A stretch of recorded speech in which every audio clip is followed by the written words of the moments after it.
ሀይ ሰላም፣ እንዴት ናችሁ? ይሄን የምታዩ የሀገሬ ልጆች ሰላማችሁ ብዝዝት ይበል። እንዴት ናችሁ? እኔ ደህና ነኝ። ዛሬ በጣም ከፍተኛ ደብሮኝ ነው የመጣሁት። ያው ሰው ሀገር ከመጣሁ በጣም ቆይቻለሁ።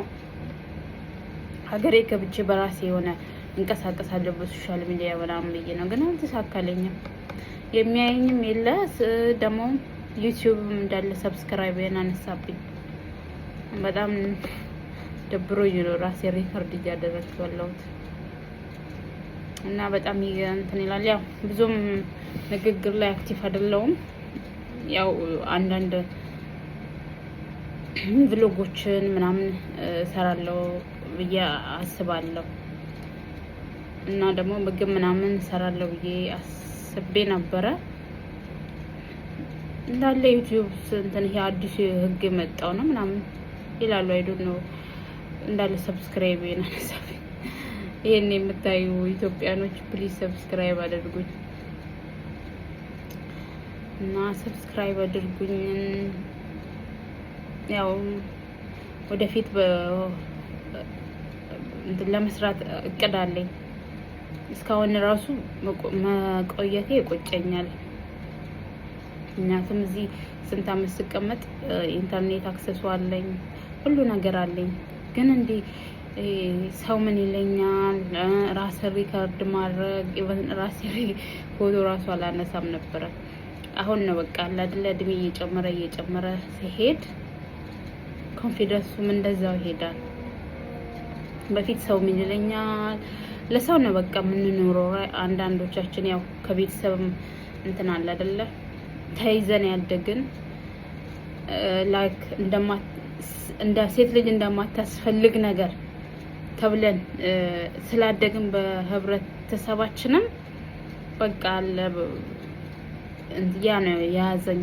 እና ደግሞ ሰው ምን ይለኛል ለሰው ነው በጣም ነው የምፈራው። ሰው ምን ይለኛል ምናምን ብዬ እጨነቃለሁ። እሱ መሆን የለበትም። በጣም ነው የሚቆጨኝ። ስንት አመት ከ7 አመት በላይ እዚያ ሰው ሀገር ስሰራ እውነት እግዚአብሔር ይመስገን እንትኑ አለኝ፣ አክሰሱ አለኝ፣ ኢንተርኔት አክሰሱ አለኝ። ቢያንስ በተመቸኝ ሰዓት እንጂ ራሴ ክላሴ ስገባ ምናምን ራሴን ሪከርድ እያደረኩ ምናምን በትንሹ በፖስት ይሄን ዛሬ ስንት ነበር ሰው ቤትም ስትል አልሰራም ነበረ። እና ሰው ምን ይለኛል ማለት ሰውን ወደ ኋላ ያስቀራል። ያው ልጁ እንዳለው ፈምስ ሰግጥ እንዳለው እንደዛ ነው መሆን ያለበት። እውነት በጣም ነው የተጎዳሁት። አንደኛ ከቤተሰብ ነው እንደማላስፈልግ ነገር ተደረጌ ስላደግኩ እንደዛ ነው እንትን ያልኩት። እዚህ መጥቼ እንዲህ ሰው ፊት ምናምን መቆም በቃ በጣም ነው የሚያሳፍረኝ፣ በጣም ነው የምፈራው። ኢቨን ትምህርት ቤት በመማርበት ሰዓት በቃ ኦልዌይስ ዲፔንድ ጓደኞቼ ላይ ዲፔንድ ሆናለሁ። ሰው ምን ይለኛል ማለት ነው ስቲል እዚህ ወደ ኋላ ያስቀረን፣ ወደ ኋላ ነው ያስቀረን። አሁን ምናልባት የምታዩ ሰው ቤት የምትሰሩ እንደኔ መዳም ቤት የምትሰሩ ሰዎች በእውነት ውጡ። እናንተም ሰው ምን ይለኛል ማለት ኋላ ቀርነት ነው። ሰው ምን ይለኛል ማለት ጉዳት ነው እንጂ ጥቅም የለውም። እና ይሄን ለማለት ነው።